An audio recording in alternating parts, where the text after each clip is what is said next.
하나님의 말씀 구약성경 잠언 14장 1절입니다.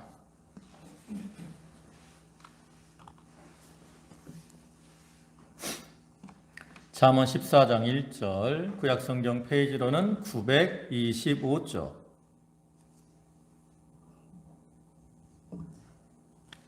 (1절부터) (9절까지) 말씀입니다. 한 절씩 교독하겠습니다. 지혜로운 여인은 자기 집을 세우되 미련한 여인은 자기 손으로 그것을 허느니라.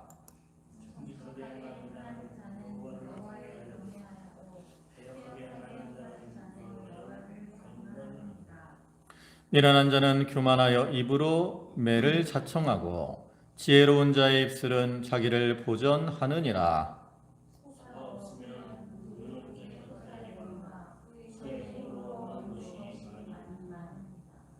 진실한 증인은 거짓말을 아니하여도 거짓 증인은 거짓말을 뱉느니라.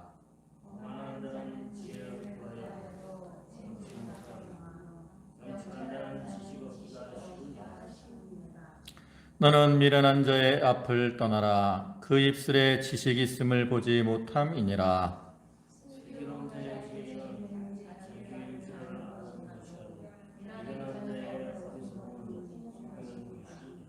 구절은 다 같이 봅니다. 미련한 자는 죄를 심상히 여겨도 정직한 자 중에는 은혜가 있느니라. 아멘. 오늘 잠언 14장 1절부터 9절까지 말씀을 보셨고요. 이 본문의 말씀은 그 앞에 10장에서부터 계속 이어지는 그 짧은 경구로 된 그 솔로몬의 잠언이 기록된 말씀으로서 여기서는 의인과 악인의 생활 태도를 비교 서술하고 있으며 또 그를 통해 나타나는 결과들을 보여주고 있습니다.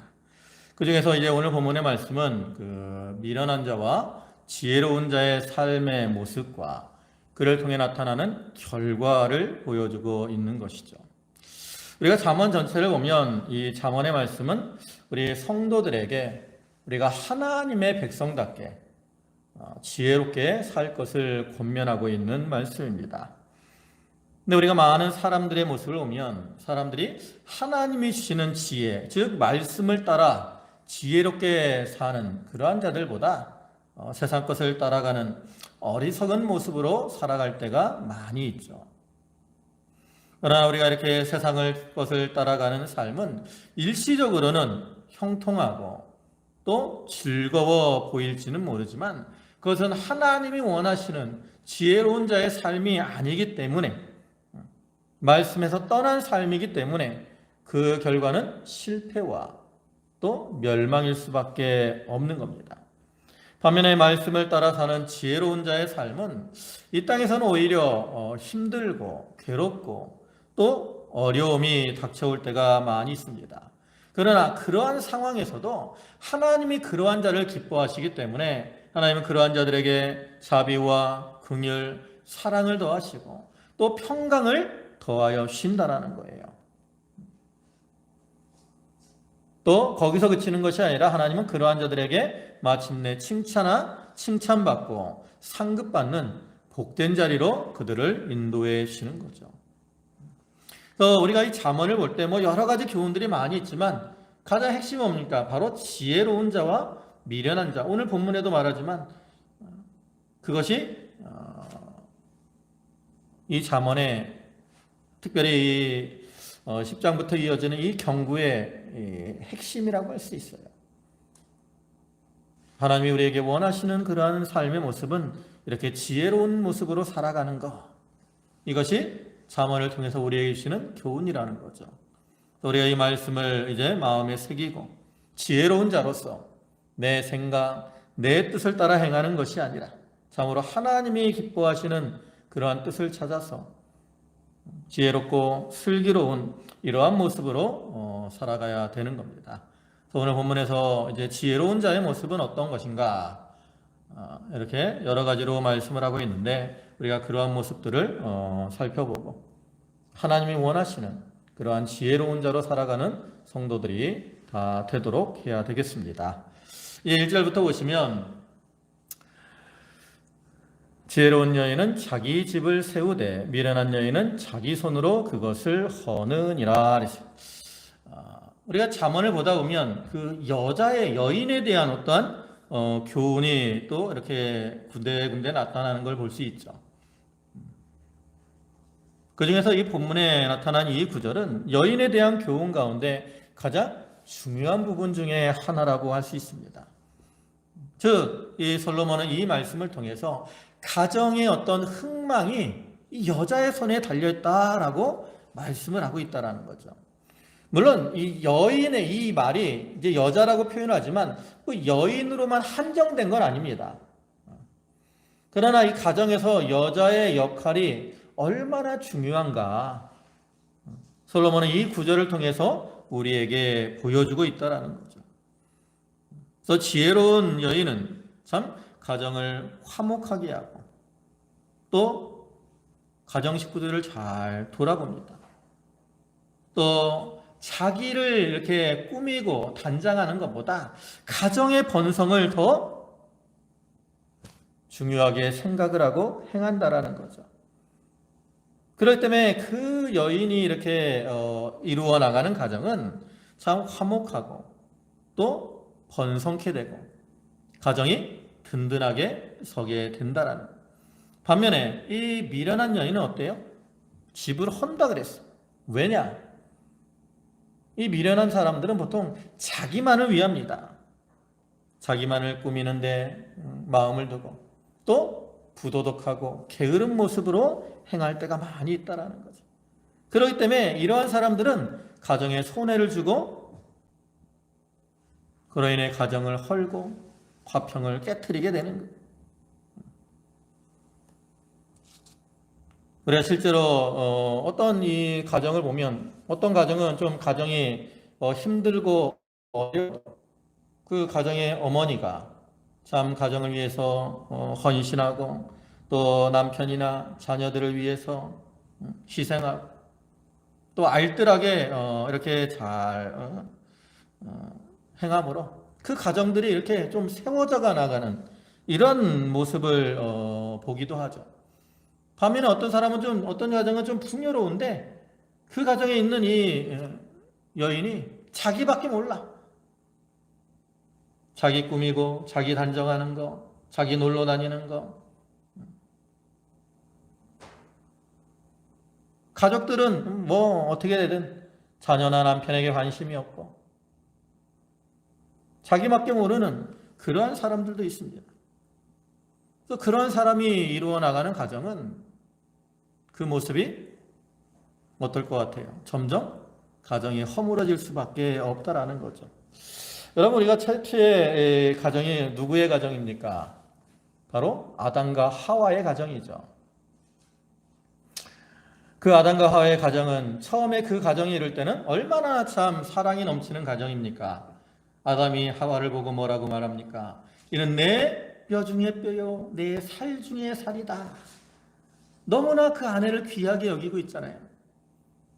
그런 가정이기 때문에 그 가정은 사랑이 넘치고 행복이 넘치고 기쁨이 넘치는 이러한 가정이었을 것이 너무나도 분명하다는 거죠.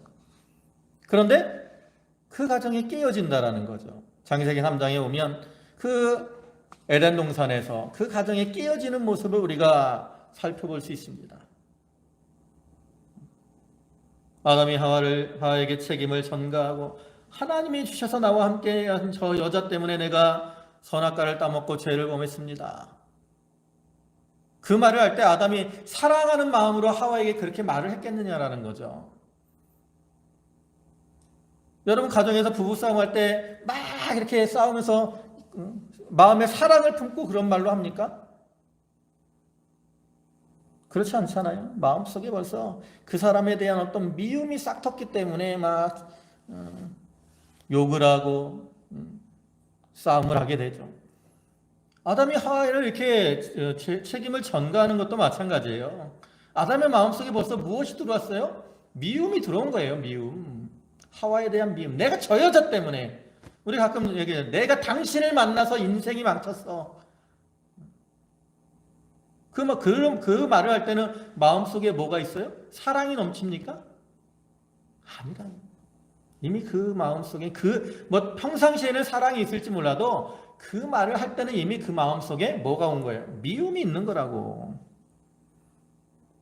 근데 그렇게 가정이 깨어지게 된 이유가 뭐예요? 하와가 참 미련하게 뱀의 미혹을 받아서 죄를 범하는 그러한 자리에 들어갔기 때문이라는 거죠. 그와 같이 오늘날에도 우리가 미련하게 죄악의 길을 걸어가고 잘못된 길을 걸어가면 그로 인해서 자기도 망하게 되지만 가정에도 손해를 끼치고 가정을 헐게 되고 만다라는 거예요.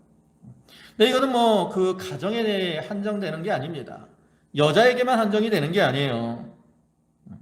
가정에서 이 아내가 가장을 돕는 배필로 사용을 받았기 때문에 남편을 잘 도와서 참 지혜롭게 그 가정을 잘 이루어 나가는 것, 이것을 가리키는 동시에 또 우리가 세상 가운데서나 교회에서나 사람들이 이 돕는 자로서 그 역할들을 잘 할 때 이 교회도 바로 세워져 나가고 또 나라나 단체들이 바로 세워져 나갈 수 있다는 것을 우리에게 또한 교훈을 하는 겁니다. 오늘 여러분들 이제 우리 지방선거 했잖아요. 뭐 아까 6시쯤 넘어서 보니까 투표율이 겨우 50% 조금 넘었더라고.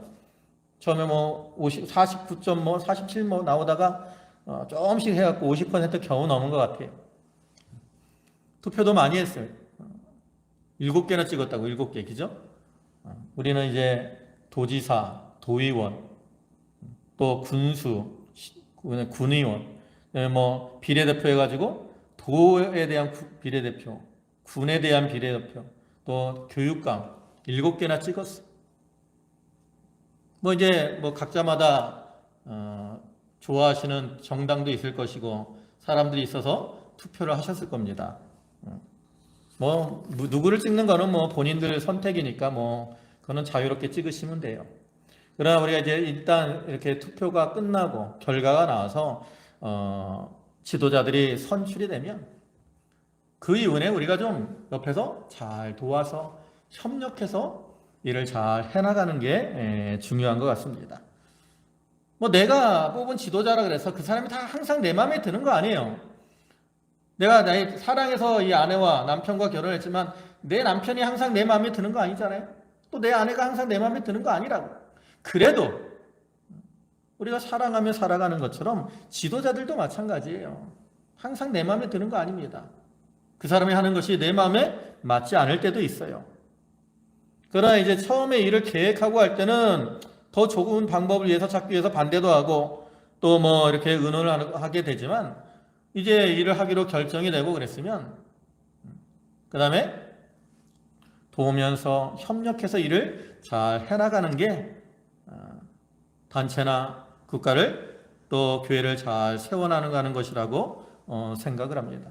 그 사람이 부족하다고 해서 지적만 하고 또 비난만 하고 따지기만 한다 그래서 좋은 결과를 얻겠습니까? 오히려 부족함을 감싸주고 옆에서 도와줄 때 더 좋은 결과를 얻을 수가 있는 거예요. 창세기 6장부터 보면 그 이제 노아 홍수 이야기가 나오는데 그 홍수 이후에 노아가 술을 먹고 취해서 벌거벗고 있잖아요. 얼마나 잘못됐습니까? 그때 그 아들들의 반응이 다르다는 거죠. 그 첫째인 셈과 막내인 그 야벳은 어떻게 해요?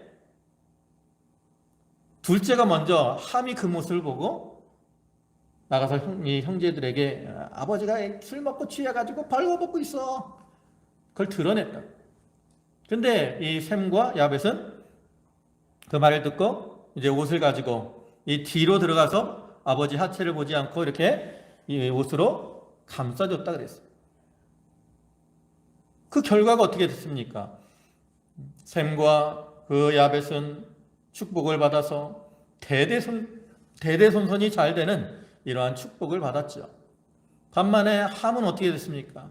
그와 반대로 대대손손이 저주를 받는 그러한 자리에 들어가고 말았다. 그러니까 우리가 옆에서 협력하는 거, 지혜롭게 협력하는 거, 그게 얼마나 중요한 것인가. 그리고 그것이 얼마나 자기에게도 유익이 되는가. 이것을 우리가 이 말씀을 통해서 알 수가 있다라는 거죠. 그 다음에 2절에서는 정직하게 행하는 자는 여호와를 경외하여도 패역하게 행하는 자는 여호와를 경멸하느니라 그랬어요. 이거는 이제 반대로 이렇게 읽을 수도 있습니다. 즉 여호와를 경외하는 자는 정직하게 행하는 것이고 여호와를 경멸하는 자들은 패역하게 행하는 자들이다. 이렇게도 이제 볼 수 있어요. 그러니까 결국 이 말은 뭐예요? 사람이 하나님께 대해서 어떠한 자세를 가지고 있느냐에 따라서 그 사람의 행동이 상반되게 나타난다라는 거죠. 그래서 여호와를 경외하는 자는 정직하고 또 성실하고 경건한 이러한 삶을 살게 되지만 여호와를 경멸하며 무시하는 자는 자기의 이익을 따라가고 패역한 길로 걸어가게 된다라는 거예요. 그럼 우리 성도들은 어떠한 길을 걸어가겠습니까? 우리가 하나님을 경외하는 것이 우리 인생의 목적 아닙니까? 그렇다면 마땅히 하나님의 자녀인 우리들은 하나님을 경외하는 가운데 정직하고 신실한 그러한 모습으로 행해야 된다는 거죠.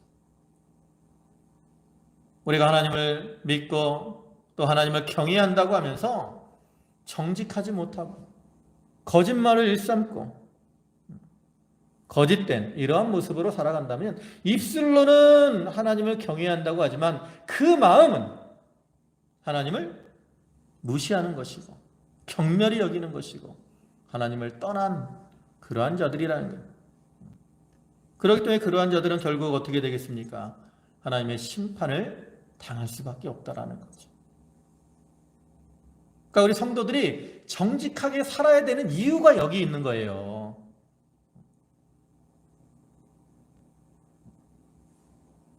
우리가 하나님을 경외함으로 참으로 정직하고 진실한 이러한 모습으로 살아가야 되는 거죠. 3절에서는 미련한 자는 교만하여 입으로 매를 자청하고 지혜로운 자의 입술은 자기를 보전하느니라. 여기서 이제 미련한 자와 지혜로운 자가 나오는데 특별히 여기서는 말에 대해서 얘기를 하죠. 이 잠언 보면 말에 대한 교훈들이 많이 나오잖아요. 그래서 이 미련한 자는 교만해가지고 타인의 말에 귀를 기울이지 않습니다. 자기의 주장만을 내세우고 또 남을 멸시하는 이러한 말을 하고 또 남에게 피해를 주고 아프게 하는 이러한 말을 많이 합니다. 근데 그 결과는 뭐예요? 그로 인해서 오히려 남들에게 비난과 질책을 당하게 되고 또 이 말을 잘못하면 심한 경우에는 그로 인해서 법적인 제재를 당하고 형벌을 당하게 되기도 하죠. 그게 뭐예요? 바로 매를 자청하는 겁니다. 매를 자청하는 거. 반면에 이 지혜로운 자는 어떻게 해요? 입술을 잘 지키고 보존하고 다스립니다. 입술에 파수꾼을 세우고 할 말과 하지 말아야 할 말을 잘 구별해서 특별히 남을 아프게 하거나 죄를 짓는 말을 안 하려고 조심하게 되는 거죠. 그렇기 때문에 그 사람은 유익을 얻는 거예요. 우리가 앞에서 살펴본 잠언 13장 3절에서도 입을 지키는 자는 자기의 생명을 보존하나 입술을 크게 벌리는 자에게는 멸망이 오느니라 그랬어요. 입을 지키는 자, 말을 이렇게 할 말 안 할 말을 이렇게 잘 분별해 가지고 유익한 말을 하는 사람은 생명을 보존해요. 그러나 입을 크게 벌리고 할 말 안 할 말 다 하는 사람들은 그로 인해서 뭐가 와요? 멸망이 오게 된다는 거죠. 그래서 야고보서를 보면 야고보 사도는 이 뭐라고 말하냐면 혀는 불이다라고 말합니다. 불. 여러분 불 알잖아요? 불이라는 게 우리가 유익하게 사용하면 그 추울 때 불로 인해서 우리가 따뜻한 온기를 얻기도 하고 그 다음에 요리를 할 때 이 불로 유용하게 사용해서 맛있는 음식을 잘 해먹기도 하죠. 그러나 이제 이 불이 잘못돼가지고 악하게 사용되면 집에 불이 나거나 또 산에 불이 나거나 그래서 뭐 재산을 태우기도 하고 심하면 생명을 사르기도 하죠. 요즘 건조주의보 때문에 산불이 많이 난다고. 산불이 전에 그 울진 동해 이쪽에 불이 나서 한참 피해가 많았는데 이번에 또 울진에서 불이 나고 또 요즘 밀양에 불이 나고 요 심심하면 산불 소식이 많아요. 우리야 뭐 이렇게 근처에서 불이 난 게 없으니까 참 불이 심각하겠다라고 생각을 하지만 실제로 불이 이렇게 산에서 이렇게 나서 오면 그 연기나 이렇게 닥쳐오는 게 사람이 막 이렇게 어떤 정신을 못 차릴 만큼 그렇게 힘이 듭니다.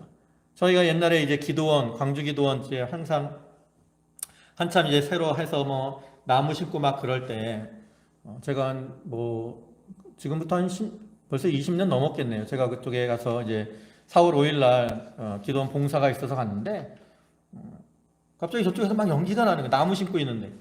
근데 뭐 불이 난 거죠. 그래갖고 연기가 몰려오는데 정신을 못 차리겠더라고. 근데 그때는 뭐 불이 크게 난 것도 아니에요. 조금 나가지고 이제 금방 불을 껐는데도 그 연기가 한번 몰려오니까 정신을 못 차리겠더라고.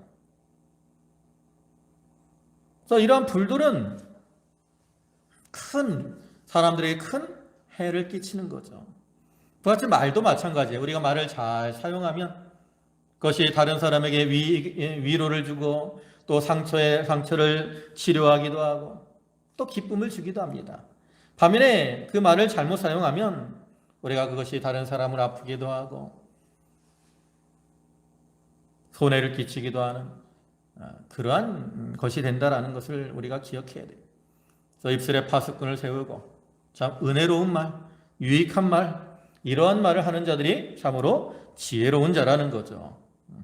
4절에 소가 없으면 구유는 깨끗하려니와 소의 힘으로 얻는 것이 많으니라.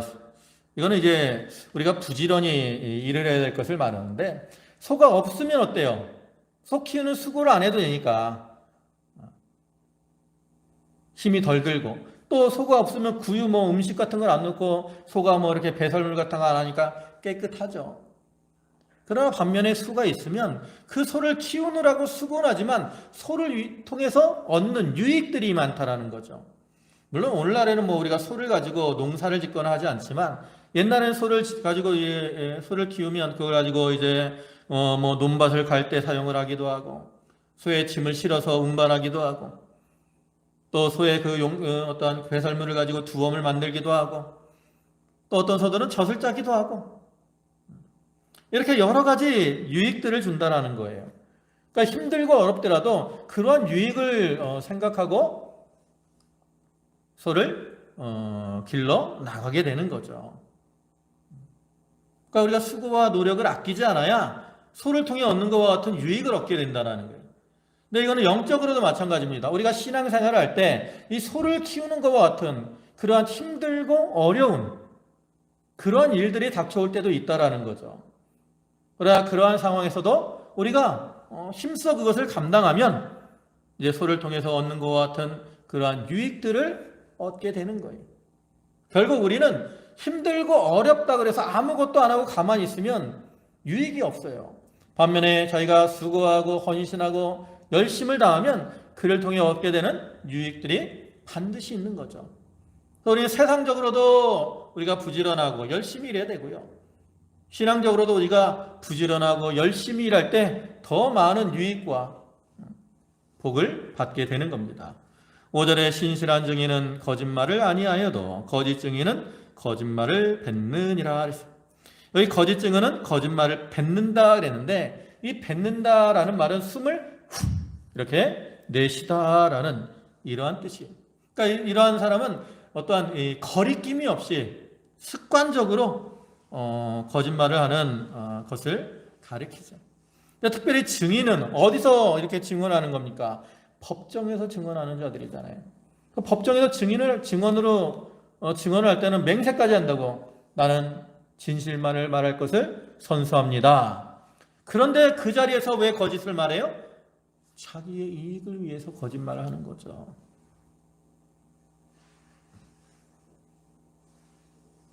그런데 이렇게 거짓말을 하는 자는 그로 인해서 결국 그 거짓이 드러나게 되고 해를 당하게 된다라는 거예요. 그래서 우리 성도들은 신실한 증인으로서 진실되고 정직하고 신실하게 살아가야 된다라는 거예요. 하나님은 신실하신 분이고 또 하나님 우리가 신실한 모습으로 살기를 원하십니다. 그렇기 때문에 우리는 하나님의 증인, 우리가 다 하나님의 증인된 삶을 사는 자들 아닙니까? 그렇기 때문에 우리는 말이나 우리의 행위를 통해서 진실한 이러한 모습으로 살아가야 되지요.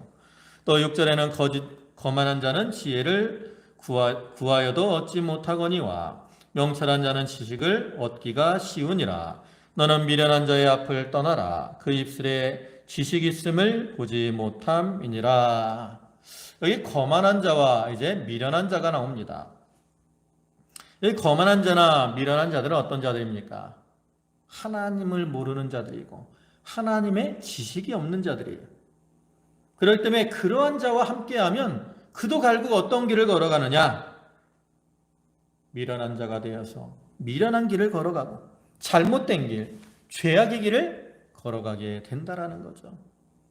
반면에 이제 지혜롭고 명철한 자와 함께하면 그러한 사람들은 하나님이 주시는 지혜를 받아서 바른 길을 걸어가요.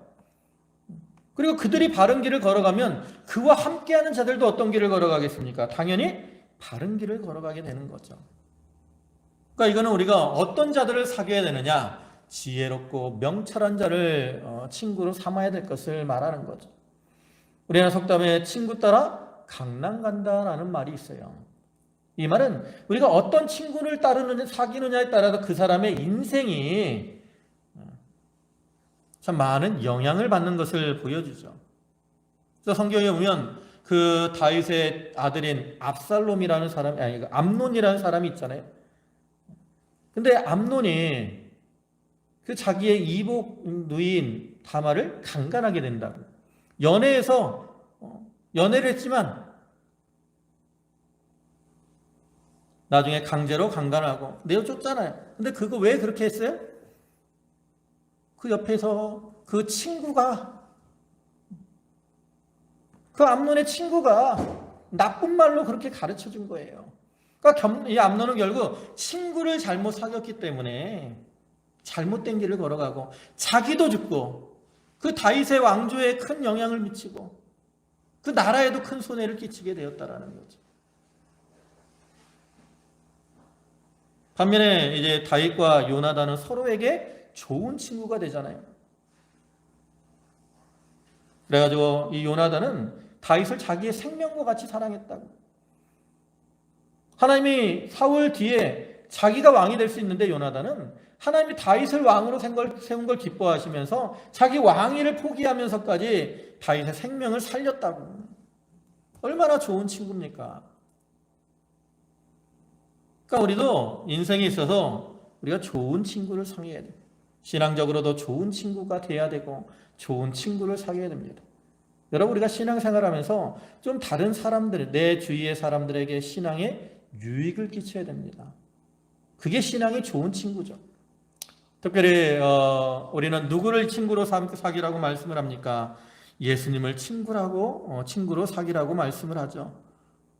우리는 예수님을 친구로 삼고 친구 대신 주님이 주시는 지혜를 따라서 주님과 동행하며 그를 통해 바른 길로 걸어가는 자들이 되어야 되는 거예요. 네, 8절에 슬기로운 자의 지혜는 자기 길을 아는 것이라도 미련한 자의 어리석음은 속이는 것이니라. 여기 슬기로운 자는 자기의 분수, 능력 이것을 바로 알고 바른 길을 걸어간다라는 거예요. 하나님께서는 누구에게나 어떠한 은사를 주시고 또 능력을 주셨습니다. 그래서 슬기로운 자는 그걸 알고 분수에 맞도록 바른 길을 걸으며 생활을 하는 거예요. 반면에 미련한 자는 어때요? 이 교만함과 어리석음이 그 눈을 가린다고. 이 사람들은 어떤 길을 가기를 좋아해요? 남들에게 높임받는 거, 남들이 알아주는 거, 또 허영된 거, 허영의 길, 이런 길을 가기를 좋아해요. 근데 그 길은 자기의 능력에 맞지 않는 이러한 길일 때가 많다라는 거죠. 그러니까 자기의 능력에 맞지 않으니까 그 길은 어떻게 돼요? 실패하고 넘어지며 쓰러질 수밖에 없다라는 거예요. 요즘 사회를 보면 실업난이 극심하다고 합니다. 그죠? 청년 실업자가 얼마나 많은지, 특별히 코로나 때문에 그러한 것이 더 많아졌는데, 그럼 실업난만 극심하냐? 제조업들 가면 반대로 구인난도 극심하다 그래요. 그럼 왜 실업자들이 많은데 또 이렇게 일할 사람이 없느냐? 그 이유가 뭡니까?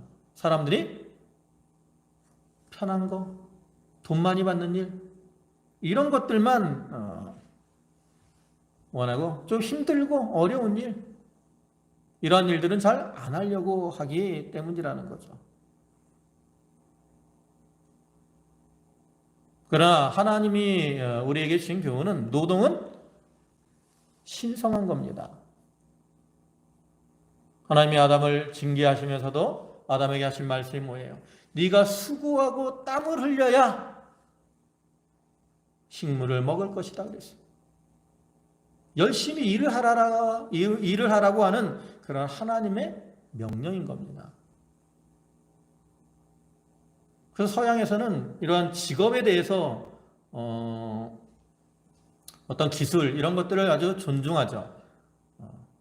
그래서 그 자기들의 성씨에 과거 조상들의 그 어떤 직업들이 나타나는 경우가 많이 있어요. 그래서 성이 스미스라는 성을 가지면 그 조상들이 뭐 하던 사람이라 그랬어요?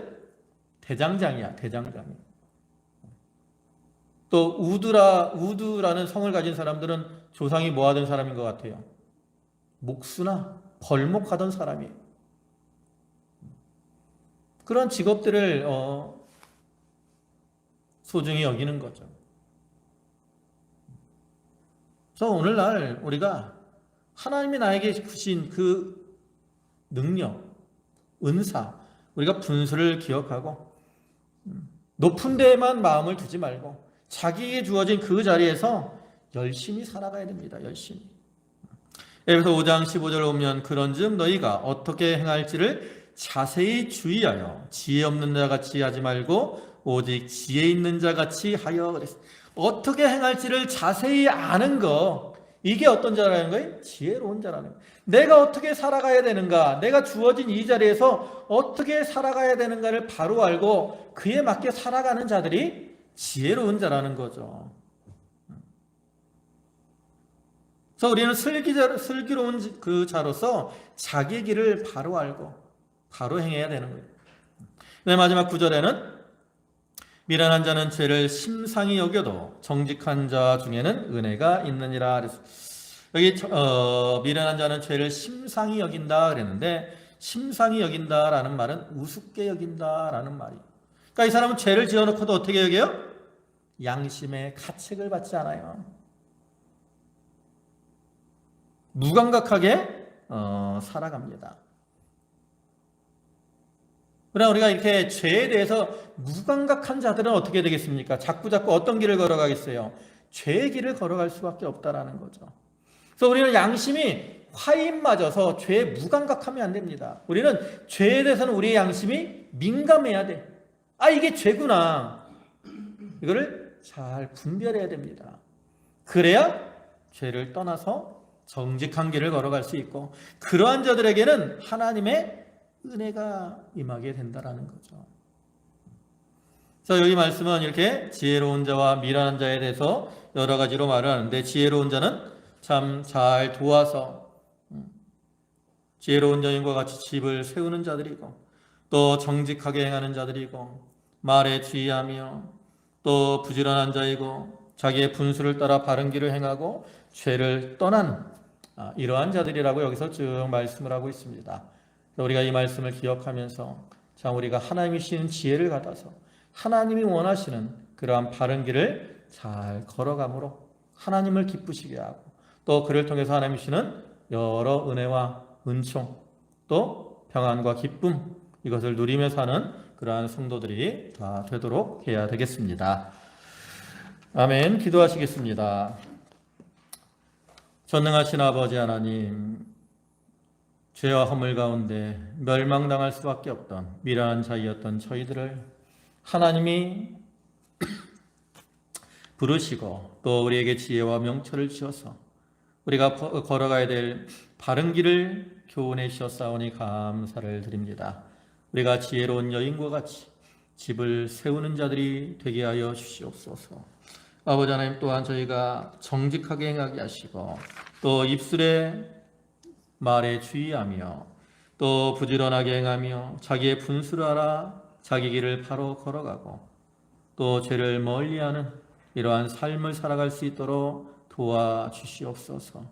아버지 하나님, 그리하여서 저희가 참 하나님께 영광을 돌리고 하나님을 기쁘시게 하며 또 하나님 앞에 믿음의 열매를 맺히며 하나님이 주시는 은혜와 은총을 누리며 살아가는 귀한 믿음의 권속들이 다 되게 하여 주시옵소서. 저희 교회를 지켜주시고 성도들에게 은혜를 주셔서 저희 성도들이 서로 사랑 가운데 아껴주며 아버지 하나님 좋은 말로 위로함으로 아버지 하나님 서로가 힘을 얻고 기쁨이 충만한 그러한 신앙의 길을 걸어갈 수 있도록 도와주시옵소서.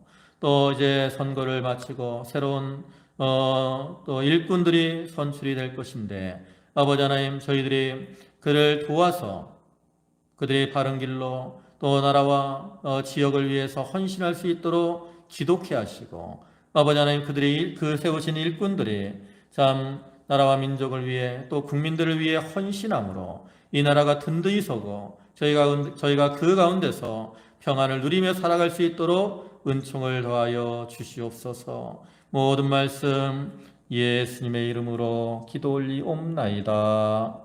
아멘.